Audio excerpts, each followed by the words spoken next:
बिस्मिल्लाहिर्रहमानिर्रहीम, अस्सलाम वालेकुम। रोटी, चावल और पास्ता ये वो चीज़ें हैं जो कि हमारी खुराक का लाज़मी हिस्सा हैं। लेकिन जो लोग डायबिटिक होते हैं, जिनको शुगर होती है, उनको ये मशवरा दिया जाता है कि रोटी, चावल और पास्ता आपने बिल्कुल इस्तेमाल नहीं करना, जो कि प्रैक्टिकली इम्पॉसिबल है। आज की इस वीडियो में मैं आपको बताऊँगा कि रोटी, चावल और पास्ता इस्तेमाल करके आप किस तरह अपनी शुगर को कंट्रोल कर सकते हैं।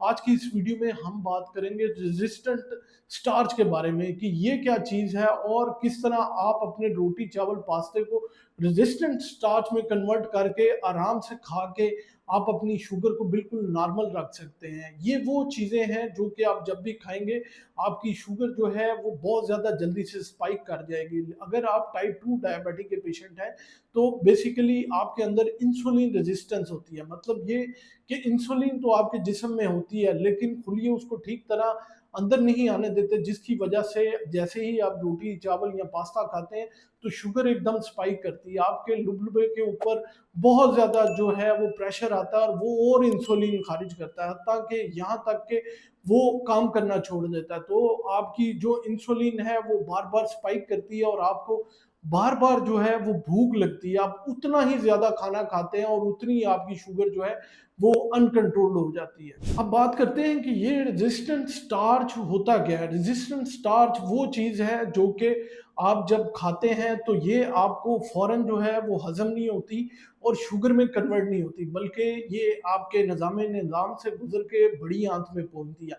वहाँ पे जो मुफ़ीद बैक्टीरिया हैं वो इसको फर्मेंट करते हैं, जिसकी वजह से आपकी इंसुलिन की हसासियत बढ़ जाती है, शुगर एकदम स्पाइक नहीं करती और इंसुलिन सर्ज मतलब एकदम से लुबलुबा जो है वो इंसुलिन खारिज नहीं करता, जिससे आपकी सोजिश कम हो जाती है और आंतड़ियों की सेहत बहुत ज़्यादा बेहतर हो जाती है।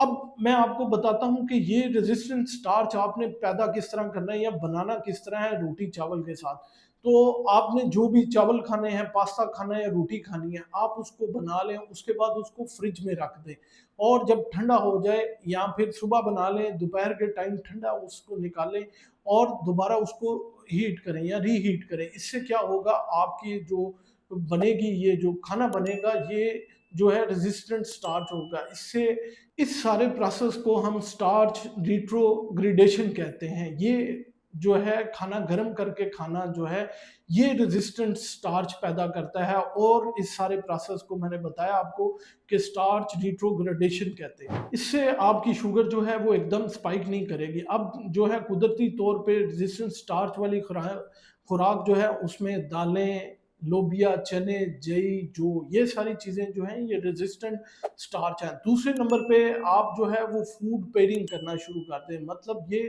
कि रोटी के साथ जो है वो प्रोटीन, अंडे, गोश्त इसका इस्तेमाल करें या फिर सब्जियाँ या दालें इस्तेमाल करें। इससे जो है आपकी शुगर स्पाइक नहीं करेगी। एक काम और आप कर सकते हैं कि खाने के अंदर जो है वो थोड़ा-सा सिरका या फिर नींबू का रस ऐड कर दें। उससे भी जो है आपकी जो स्टार्च है एकदम अब्ज़ॉर्ब नहीं होगा और शुगर एकदम स्पाइक नहीं करेगी। तीसरे नंबर पे अपने खाने की तरकीब ठीक करें। मतलब ये कि जब भी खाना खाएँ तो सबसे पहले आप सैलड खाएँ। जब भी आप रेस्टोरेंट जाएँ वहाँ पे रोटी-चावल पहले ना खाएँ, बल्कि सैलड खाएँ। इस तरह आधा पेट तो आपका भर जाएगा और बाद में अगर आप रोटी-चावल खाएँगे तो आपकी जो शुगर है वो बिल्कुल स्पाइक नहीं करेगी। चौथी आदत जो आप कर सकते हैं वो है खाने के बाद 10 मिनट की वॉक। इससे क्या होगा, आपका खाना हज़म होगा और सेल जो हैं वो स्टार्च को या मीठे को तवानाई में जो है वो तब्दील करेंगे। हर चीज़ जो है वो एक जैसी उनके अंदर मीठा नहीं होता। सफ़ेद आटा जिसमें बिस्किट और ये नान वग़ैरह और जितनी बेकरी आइटम्स हैं वो आती हैं, वो आसानी से हज़म होती हैं। बहुत ज़्यादा जल्दी जो है वो कार्ब में तब्दील हो जाती हैं, जिसकी वज़ह से शुगर स्पाइक करती है। इसके अलावा दलिया और ब्राउन राइस ये इतनी जल्दी हज़म नहीं होते और शुगर एकदम स्पाइक नहीं करते। और आखिरी टिप आपके लिए ये है कि आप रात को देर से ना खाएँ, क्योंकि रात के वक़्त एक्टिविटी कोई नहीं होती, तो आपकी शुगर जो है वो कंट्रोल्ड में नहीं होती। एटलीस्ट सोने से 3 घंटे पहले तक आपने डिनर में जो भी खाना है वो खा लें और उसके बाद 10 मिनट की वॉक करें, तो कभी भी आपकी फास्टिंग ग्लूकोज़ जो है वो जो है डिस्टर्ब नहीं होगी। तो दोस्तों, खाना छोड़ना कोई बहादुरी नहीं है। आप खाना लाज़मी खाएँ, लेकिन उसको जो है वो ठीक तरीके से खाएँगे और ठीक ग़िज़ा के साथ खाएँगे तो आपकी ब्लड शुगर कभी भी स्पाइक नहीं करेगी। उम्मीद है ये मालूमात आप लोगों के लिए बहुत फ़ायदेमंद साबित होगी। अपना और अपने प्यारों का बहुत-सा ख़्याल रखिएगा। दुआओं में याद रखिएगा।